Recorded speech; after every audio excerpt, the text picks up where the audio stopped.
राधे राधे दोस्तों। हिंदू धर्म में कार्तिक महीने का विशेष महत्व है। इस महीने में कई त्योहार मनाए जाते हैं।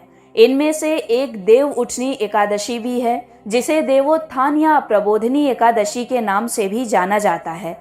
आषाढ़ शुक्ल पक्ष की एकादशी पर भगवान विष्णु सो जाते हैं और कार्तिक शुक्ल पक्ष की एकादशी पर वे योग निद्रा से जागते हैं, इसलिए इसे देव उठनी एकादशी कहा जाता है।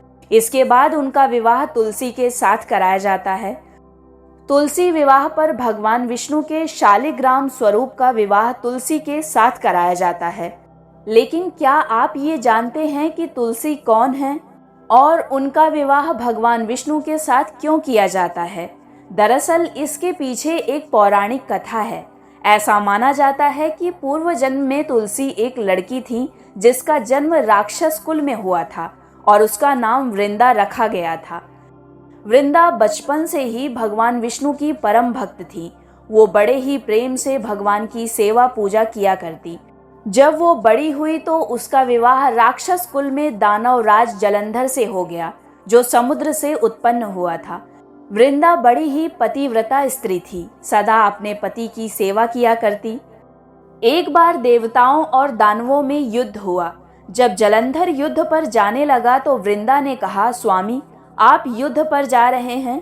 जब तक आप युद्ध में रहेंगे मैं पूजा में बैठकर आपकी जीत के लिए अनुष्ठान करूंगी, और जब तक आप वापस नहीं आ जाते मैं अपना संकल्प नहीं छोड़ूंगी। जब जलंधर देवताओं से युद्ध कर रहा था तो वृंदा पूजा में बैठकर पति की जीत के लिए अनुष्ठान करने लगी। उसके व्रत के प्रभाव से देवता भी जलंधर को हरा नहीं पा रहे थे।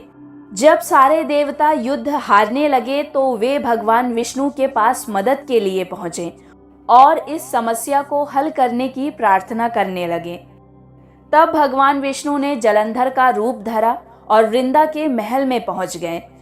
वृंदा ने जब अपने पति को देखा तो तुरंत पूजा से उठ गई। वृंदा का संकल्प टूटते ही देवताओं ने जलंधर को मार दिया।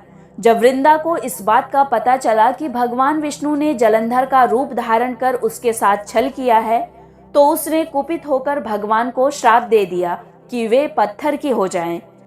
ये देखकर सभी देवता परेशान हो गए और वृंदा से प्रार्थना करने लगे कि वो अपना श्राप वापस ले ले। देवताओं के द्वारा प्रार्थना के बाद वृंदा ने अपना श्राप वापस ले लिया और सती हो गई। उनकी राख से एक पौधा निकला। तब भगवान विष्णु ने कहा, आज से इनका नाम तुलसी है और मेरा एक रूप इस पत्थर के रूप में रहेगा, जिसे शालिग्राम के नाम से तुलसी जी के साथ ही पूजा जाएगा, और मैं बिना तुलसी जी के भोग स्वीकार नहीं करूंगा। तब से तुलसी जी की पूजा सभी करने लगे और कार्तिक मास में तुलसी जी का विवाह शालिग्राम जी के साथ किया जाता है। इसलिए देव उठनी एकादशी को तुलसी विवाह के रूप में भी मनाया जाता है। ऐसी मान्यता है कि तुलसी विवाह के दिन तुलसी माता और भगवान शालिग्राम की पूजा करने से भक्तों की सभी मनोकामनाएं पूरी हो जाती हैं।